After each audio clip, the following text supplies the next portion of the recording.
International standards తో quality education అందిస్తుంది futuristic edu initiatives. అందరికీ నమస్కారం. ఐ డ్రీమ్ సగర్వంగా సమర్పిస్తోంది సిల్వర్ స్క్రీన్ లెజెండ్స్.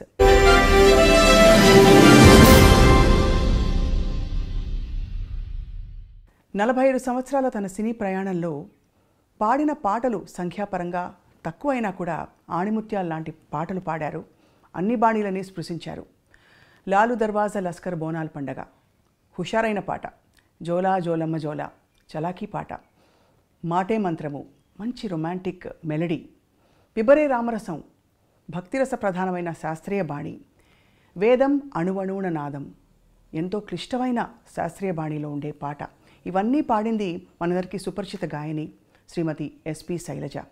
అంతేకాదు, తన మాటే మంత్రం అనుకున్నాం కదా, డబ్బింగ్ ఆర్టిస్ట్గా ఎందరికో తన గాత్రదానాన్ని చేసి చక్కటి పాత్రల్ని పండించారు. అంతేకాకుండా గృహిణిగా, గొప్ప అన్నకి చక్కనైన చెల్లిగా తన ప్రయాణాన్ని కొనసాగిస్తూ తన జీవితంలో చూసిన అనుభవాలు, పాడిన పాటలు, మధుర స్మృతుల్ని తలుచుకునే ప్రయత్నం ఇవాల్టి సిల్వర్ స్క్రీన్ లెజెండ్ శ్రీమతి ఎస్పి శైలజ గారితో. ఇవాల్టి మన సిల్వర్ స్క్రీన్ లెజెండ్ శ్రీమతి ఎస్పి శైలజ గారితో మాట్లాడబోతున్నాం. శైలజ గారు నమస్కారం. స్వప్న గారు, ఎలా ఉన్నారు? బాగున్నాం. మిమ్మల్ని చూసి ఇంకా బాగున్నాం, ఆనందంగా. 45 సంవత్సరాలు కెరియర్ అని మా షో టీం మాట్లాడుతుంటే తెలుసుకున్నాం అనమాట. కానీ మీ గొంతుకి మాత్రం 25 ఏళ్ళు, ఇంకా తక్కువ.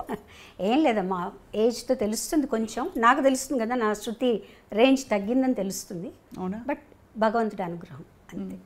ఈ మధ్య ఏం పాటలు పాడారు? సినిమాల్లో ఎక్కువ సినిమాల్లో అసలు పాడట్లేదనే చెప్పాలి. బట్ ప్రైవేట్ ఆల్బమ్స్ వాటిలో పాడుతున్నాను.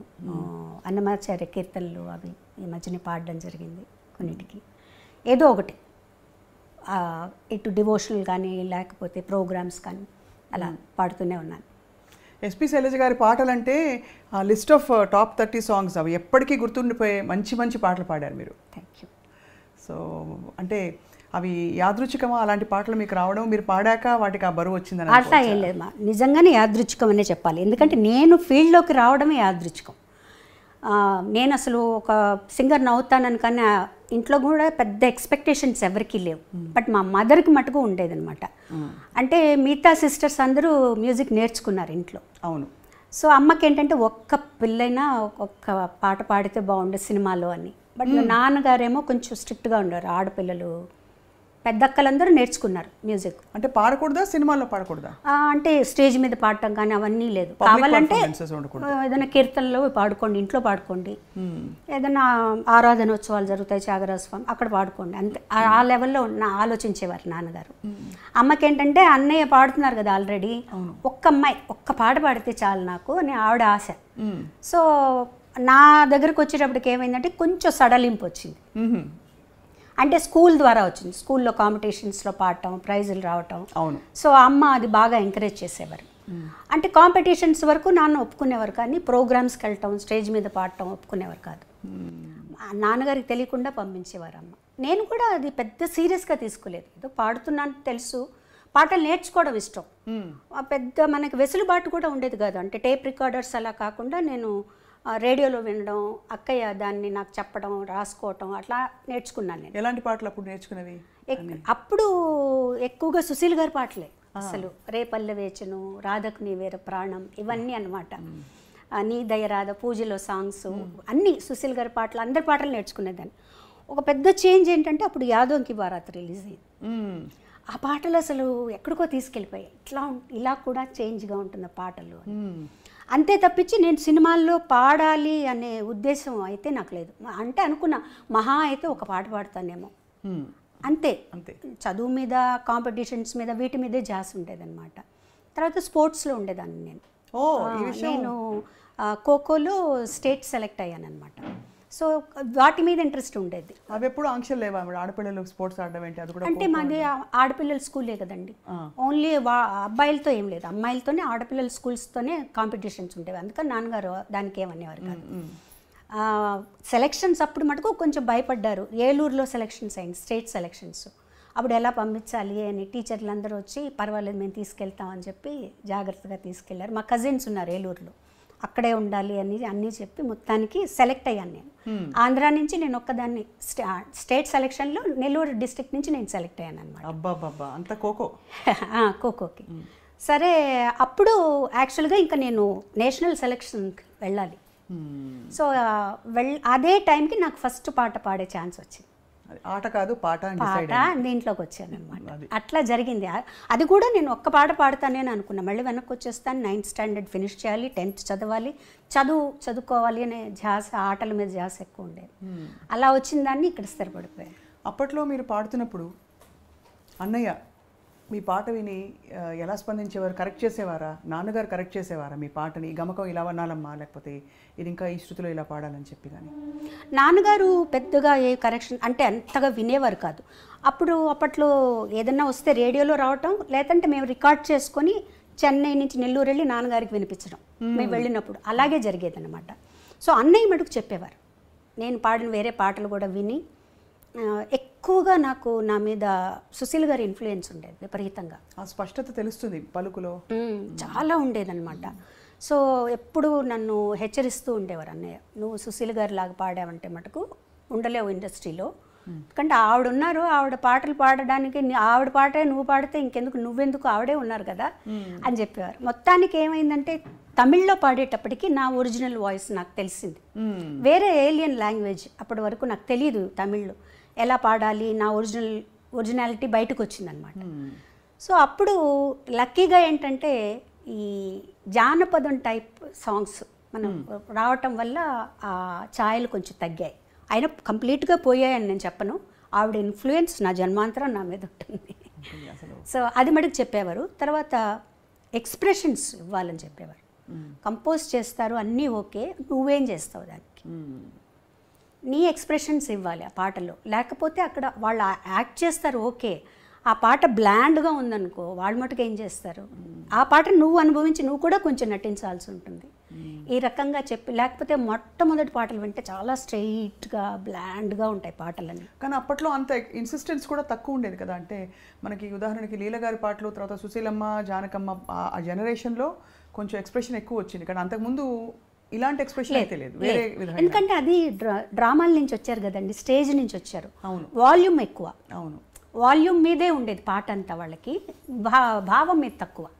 ఒక రకంగా భావం మనకి ఆ భావం రావాలి అంటే ఘంటసాల గారు, జానకి గారి దగ్గర నుంచే వచ్చింది ఆ భావాన్ని తీసుకొచ్చి. సుశీల్ గారి వాయిస్కి భావం అక్కర్లేదు అసలు. ఆవిడ గొంతుకు అలాగే ఏ భావమైనా పలికేస్తుంది అనమాట. సో వాటి నుంచి నెమ్మదిగా దాటుకుంటూ ఎలా దాటుకోవాలి, మైక్ సెన్స్, మైక్ వాయిస్ని ఎంతలా ఉపయోగించుకోవాలి, మైక్ ముందు ఎలా పాడాలి, స్టేజ్లో మైక్ ముందు ఎలా పాడాలి, ఇవన్నీ వీళ్ళందరినీ చూసి నేర్చుకున్నాను. మీరు పాడే టైంకి కూడా ట్రాక్ సిస్టమ్ ఉండిందా, లేక కొంత నేను వచ్చిన కొత్తలో ట్రాక్స్ లేదండి, ట్రాక్ లేదు, లైవ్లో ఉండేవన్నీ. అంటే సింగిల్ టేక్ ఆర్టిస్టులు అందరూ కలిసి వాయించడం అంతే. మళ్ళీ ఒక తప్పు చేస్తే అందరూ వాయించారు. చాలా కష్టం అంటే అది ఆ స్కూల్ అలవాటు అయిపోయిన తర్వాత మిగతా చాలా ఈజీ అనిపిస్తాయి. ట్రాక్ పాడడం ఈజీ అనిపిస్తుంది. ఎందుకంటే అక్కడ చాలా జాగ్రత్తగా ఒక 30 పీస్ ఆర్కెస్ట్రా ఉందనుకోండి, పక్కన కో ఆర్టిస్ట్ ఇంకో చోటుకి వెళ్ళాలనుకోండి, ఇవన్నీ దగ్గర పెట్టుకోవాలి మనం. సో ఆ స్ట్రెస్ కూడా ఉంటుంది. అమ్మో నేను తప్పు చేస్తే అంత ఆగిపోతుంది, అన్నీ మొదటి నుంచి మొదలు పెట్టాలి అని చెప్పి చాలా జాగ్రత్తగా. బట్ మీరు బాగా గమనిస్తే వాటికి ఉండే ఏమంటారు ఆ క్లారిటీ, ఆ పాటల్లో ఉండే క్లారిటీ మీకు ట్రాక్ సిస్టమ్స్ అవన్నీ వచ్చేసాక అంత క్లారిటీ లేదు చూడండి. అవును, అది డెఫినెట్గా ఉంటుంది. తర్వాత పోటీ ఉంటుంది, పాడాలి, ఇంకా ఇంప్రూవ్ చేయాలి. పక్క వాళ్ళు ఏం పాడుతున్నారు, వాళ్ళు ఎలాంటి ఎక్స్ప్రెషన్స్ ఇస్తున్నారు, మనం ఎలాంటివి ఇవ్వాలి అనే పోటీ. మీరు వసంత గారు కలిసి పాడారు కదా అప్పుడు పాట, ఫస్ట్ సాంగ్ అదే. ఫస్ట్ సాంగ్ మీరు కలిసి, యాక్చువల్లీ మీరు హైదరాబాద్ వస్తే మళ్ళీ మిమ్మల్ని తిరిగి కాంపిటీషన్కి వచ్చాను హైదరాబాద్కి, all India some singers competition. మన చిత్తరంజన్ గారే దానికి జడ్జిగా వచ్చారు. ఆ రోజు పాడేసి లక్కీగా నేను వసంత ఇద్దరం పాడేసి ట్రైన్ ఎక్కాము.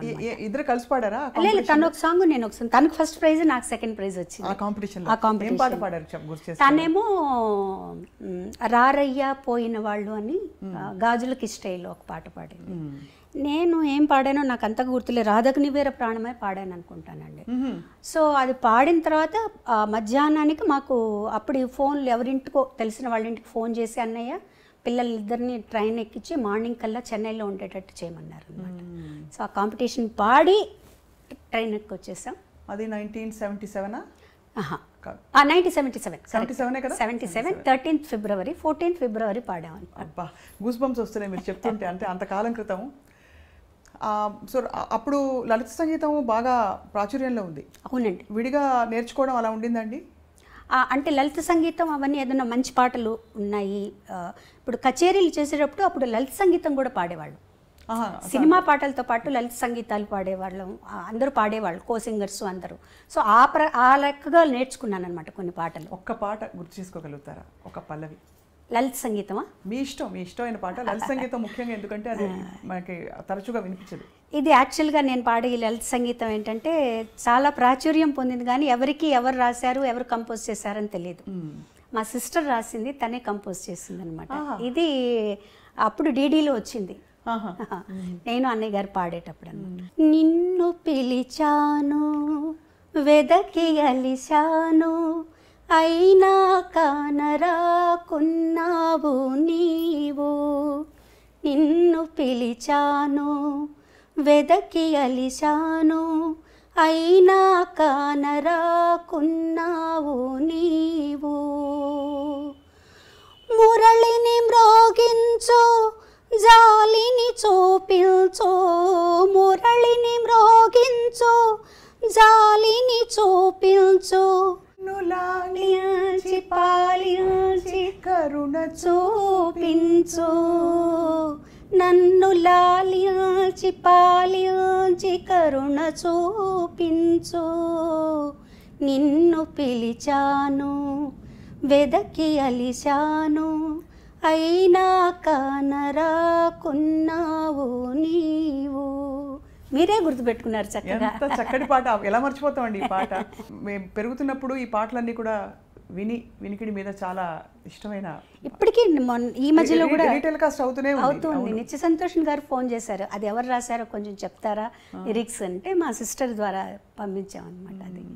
సో అలా పాట ప్రయాణం మొదలై మీరు పాటకే ఖోఖో కాదని చెప్పి ఇటు మళ్ళీపోయారు. ఖోఖోని మిస్ అయ్యారా కొంచెం? అయ్యో వెళ్ళి ఆడాలి. డెఫినెట్గా స్కూల్ మిస్ అయ్యాను నేను. అంటే 9th మధ్యలోనే వచ్చేసాను. వచ్చేసిన తర్వాత ఇంకా ఒక తమిళ్లోకి వచ్చేసిన తర్వాత కొంచెం తమిళ్లో ఎక్కువ బిజీ అయిపోయాను నేను. సో అప్పుడు 9th మధ్యలో ఆపేసి రావాల్సి వచ్చిందనమాట. తర్వాత 10th ప్రైవేట్గా రాసి చదివాను. బట్ ఆ స్కూల్ అట్మాస్ఫియర్, కాలేజ్ అట్మాస్ఫియర్ ఇవేవి తెలియవు నాకు. బట్ ఎలా అయినా డిగ్రీ చేయాలని ఒక ఆశ. అవును. తర్వాత మళ్ళీ ఒక 5 years తర్వాత డిగ్రీ ఫినిష్ చేశారు. శైలజ గారు, మిమ్మల్ని ఎప్పుడు చూసినా అప్పటి నుంచి ఇప్పటిదాకా మీరు పాటలు పాడిన తీరు, ఇప్పుడు లాస్ట్ ఇంటర్వ్యూ మనం చేసినప్పుడు చాలా పద్ధతి అయిన పెంపకం కొట్టొచ్చినట్టు కనిపిస్తుంది. ఎవరి ప్రభావం? అన్నయ్య ప్రభావం లేకపోతే నాన్నగారు అమ్మగారు అలా చెప్పించి? ఎక్కువ చెప్పాలంటే అమ్మగారు, ముగ్గురిది ప్రభావం ఉందండి. ముందు అమ్మగారు ఎంత మనకి స్వాతంత్రం ఇస్తారో అంత స్ట్రిక్ట్గా ఉండేవారు. దాన్ని మీరు ఉపయోగించుకోండి తప్పించి దాన్ని నిరుపయోగం చేసుకోకూడదు. నేను ఇచ్చే స్వాతంత్రాన్ని దాన్ని చక్కగా ఉపయోగించుకోండి, అంతేగాని ఓవర్గా ఇవన్నీ ఉండకూడదు. పద్ధతిగా అలా ఉండాలి. ఉదాహరణకి అంటే కట్టుబొట్టు అలాగా? కట్టుబొట్టు అలాగే అంటే ఎంత అమ్మ అంటే, మేము స్కూల్కి వచ్చాక 2 జడలు వేసుకోవడం, స్కూల్లో తప్పనిసరి కాబట్టి వేసుకునేవాళ్ళం. మా అక్కయ్యలు 2 జడలు కూడా వేసుకోకూడదు, 1 జడ వేసుకోవాలి. ఓహో, 2 జడలు కంటే 1 జడ ఇంకా పద్ధతి అలా ఉండేవాళ్ళమాట. మా దగ్గరకు వచ్చినప్పుడు స్కూల్కి కంపల్సరీగా ఇలా కట్టుకొని వెళ్ళాలి, 2 జడలు కట్టుకుని వెళ్ళాలి. సో అది అలవాటు అయిపోయింది, అలా ఉండేది. తర్వాత సినిమాలు కూడా మా అమ్మగారు, నాన్నగారు, మా నాన్నగారు అస్సలు సినిమాలు చూడరు. మా అమ్మగారు బయటికి రారు. ఎప్పుడన్నా ఏదన్నా సినిమా బాగుంది అంటే చూసి ఎవరన్నా వచ్చి చెప్తే ఈ సినిమా చూడొచ్చు అంటే మమ్మల్ని పంపించేవాళ్ళు. ఓహో, సినిమాలు చూడడం కూడా. తర్వాత కొంచెం మా జనరేషన్ వచ్చేటప్పటికి మేము కొంచెం స్వాతంత్రం వచ్చిందనమాట. మా అక్కయ్య వాళ్ళనైతే అసలు కొన్ని సినిమాలకి వెళ్ళకూడదు, ఏంటంటే అందులో వర్షంలో తడుస్తారట హీరో హీరోయిన్. సో అలా ఉండేది. బట్ చదువులో కానీ, ఆటల్లో కానీ, కాంపిటీషన్స్, పాటల్లో కానీ వీటన్నిట్లో ఎంకరేజ్ చేసేవారు. అన్ని కాంపిటీషన్స్కి పంపించేవారు. డ్రాయింగ్ కాంపిటీషన్ దగ్గర నుంచి తర్వాత జనరల్ నాలెడ్జ్ అన్నిటికీ పంపించేవారు అనమాట అమ్మ. ఆ విషయంలో మటుకు ఇది. తర్వాత ఏదైనా స్టేజ్ మీద నేను పాడుతాను అంటే మటుకు వద్దనేవారు కాదు. వెళ్ళు పాడు, ఆ స్టేజ్ ఫియర్ పోతుంది నీకు, ఎవరో ఒకరిని తోడిచ్చి పంపించి నాతో పాడించేవారు అనమాట. అది కూడా నాన్నగారికి అంత ఇష్టం ఉండేది కాదు. మరి ఎలా ఎలా మేనేజ్ చేసి? అమ్మ మేనేజ్ చేసి తెలియకుండా పంపించేశారు. స్కూల్కి వెళ్ళిందనో ఎక్కడికో వెళ్ళిందనో అని చెప్పి పంపించేసేవారు అనమాట. వన్స్ అన్నయ్య సినిమాల్లోకి వచ్చిన తర్వాత కొంచెం బాలు సినిమాలో పాడుతున్నారు, వాళ్ళ కుటుంబం అట్లా ఇట్లా అయిన తర్వాత అప్పుడు నాన్నగారు కూడా కొంచెం పర్వాలేదు, అబ్బాయి అక్కడ ఉన్నాడు కాబట్టి అన్నయ్యతోటే కచేరీలకి వెళ్ళేదాన్ని, 1-2 కచేరీలకి హాలిడేస్లో. తను ఉన్నాడు కాబట్టి పర్వాలేదు అని చెప్పి పంపించారనమాట. మొదటి పాట పాడుతా ఉంటే సరే వెళ్ళరండి. అప్పుడు కూడా అందులో చిన్నపిల్లలం కాబట్టి ఆయన పెద్ద మాకు ఏం అడ్డంకి చెప్పలేదు. నాన్నగారికి చెప్పే తీసుకెళ్లారనమాట సాంగ్కి. ఎందుకు అడిగాను ప్రత్యేకంగా అంటే సాహిత్యాల విషయంలో కూడా కొంచెం ట్రెడిషనల్గా ఉండే ఇళ్లలో ఈ సాహిత్యం పాడద్దు పాడించద్దు అని కూడా కొన్ని ఆంక్షలు అని చెప్పను, కానీ కొన్ని నియమాలు ఉంటాయి. సో ఆ నియమాలు అంటే ఉదాహరణకి రొమాంటిక్ డ్యూయట్స్ ఒక దశకంలో అయితే బాగా సాహిత్యాలు కొద్దిగా శృతి మించి కూడా మనం ఉన్నాయి, ఎప్పుడూ ఉన్నాయండి. అంటే మరీ ఇప్పుడు సపోజ్ నేను అన్నయ్య పాడుతున్నాను అనుకో, అసలు నేను అన్నయ్య డ్యూయట్ పాడేటప్పుడే నేను బుక్ ఇలా అడ్డం పెట్టుకుని పాడేదాన్ని. నాకు మొహమాటంగా ఉండేది చాలా.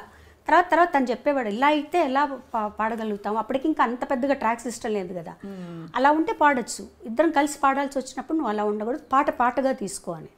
లక్కీగా ఏంటంటే మా ఇద్దరికి అలాంటి సాంగ్స్ రాలేదు. అవును, ఇద్దరికి అంత భయంకరమైన సాహిత్యం ఉన్నవి లేవు.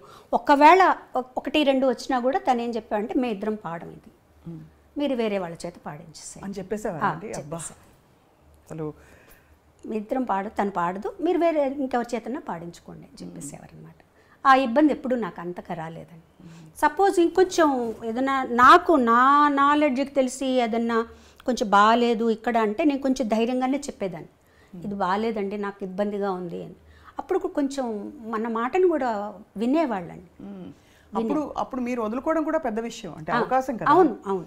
అంటే మీరు దేనికి ప్రాధాన్యత అంటే వస్తున్నాం అప్పుడే కదా మేము కూడా వస్తున్నాం, ఒక సాంగ్ వదులుకోవడం అంటే అది చాలా పెద్ద విషయం. ఎప్పుడైనా చూకమంటుందా ఇప్పుడు తలుచుకుంటే? అంటే మంచి పనే చేశాను అనిపిస్తుంది. చాలా గొప్ప విషయం అండి, నా కళ్ళలో నీళ్ళు వస్తున్నాయి మీరు చెప్తుంటే. ఎందుకంటే నాకు ఎప్పుడు మీలో ఒక గుణం, ఇది వ్యక్తిగతం అయితే ఏమనుకోకండి, కానీ అన్నయ్య గీసిన గీత నేను దాటకూడదు, అన్నయ్యకి తగ్గట్టుగా నేను ఉండాలి, అమ్మ నాన్నకి తగ్గట్టు ఉండాలనే ఆ చక్కదనం మీలో కనిపిస్తుంది. అంటే అన్నయ్య కూడా ఎప్పుడు కూడా నువ్వు ఇలా ఉండాలని ఎప్పుడు చెప్పలేదండి. తన్ని చూసే మనకు అర్థమైపోతుంది, తన ఒక్క చూపుతో ఇది నచ్చింది నచ్చలేదు అని తను మనం గమనించి చెప్పేసేయచ్చు. మన బిహేవియర్ ఎలా ఉన్నప్పుడు తను ఒక చూపు చూశాడంటే సేమ్ మా మదర్ అనమాట, ఓకే అర్థమైపోతుంది తనకు నచ్చలేదు, తనకు నచ్చినట్టు మనం ఉండాలి.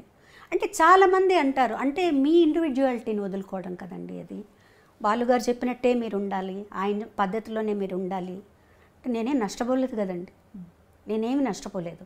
నేను ఫీల్ అయితే నాకు స్వాతంత్రం లేదు, నేను ఇలా ఉండాలి అలా ఉండాలనుకుంటున్నాను అలా వెళ్ళాలనుకుంటున్నాను అంటే అప్పుడు నేను బాధపడచ్చు. నాకేమాత్రం లేదు, ఓకే నేను ఎందుకంటే తను ఎంత కష్టపడుతున్నాడో, తను ఎంత పద్ధతిగా ఉన్నాడో, అందరితో ఎలా మెలుగుతున్నాడో అవన్నీ తన్ని ఇక్కడికి వచ్చాక చెన్నై వచ్చాక నాకు అర్థమైంది. పెద్ద ఫ్యామిలీ మాది, ఆ ఫ్యామిలీని అంతా తనే పోషిస్తున్నారు. అలాంటప్పుడు తను ఎంత పద్ధతిగా ఉండాలి, ఎంత వర్క్ చేయాలి, డే అండ్ నైట్ వర్క్ చేసేవాడు.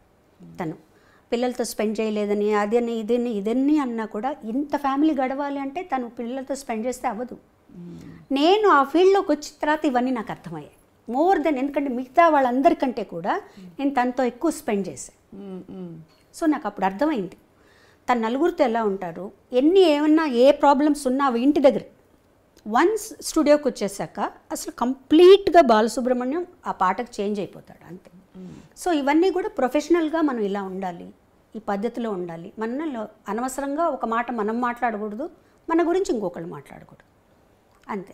ఆ పద్ధతి అట్లా అలవాటైపోయింది తనతో ఉండి. మాటే మంత్రము పాట పాడినప్పుడు మీరు చాలా